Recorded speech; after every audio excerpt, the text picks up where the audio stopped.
köçəri quşların mühafizəsinə və quş növlərinin ekosistemlərdə oynadığı rola diqqət çəkmək məqsədi ilə hər il olduğu kimi bu ildə Ümumdünya Köçəri Quşlar Günü münasibəti ilə Abşeron, Şirvan, Ağgöl və Qızılağac Milli Parklarında maarifləndirici tədbirlər təşkil olunub.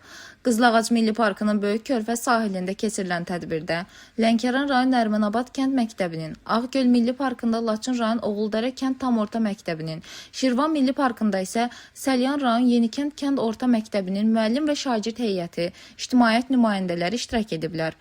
Tədbirlər zamanı iştirakçılara köçəri quşların təbiətdəki əhəmiyyəti, onların miqrasiya marşrutları, yaşayış mühitlərinin qorunması və ekosistemlərdəki rolu barədə ətraflı məlumatlar verilib. Abşeron Milli Parkını ziyarət edən turistlər isə quş müşahidəsi turunda iştirak edərək Milli Parkın mənzərəsindən zövq alıblar. Belə tədbirdə təbiətin qorunması, xüsusilə də quş növlərinin mühafizəsi sayəsində ekoloji şuurun artırılmasına, həmçinin gənc nəslin ekoloji dəyərlərə həssas münasibətin formalaşmasına mühüm töhfə verir. Dilbər Vüqar qızı, Bölgə TV.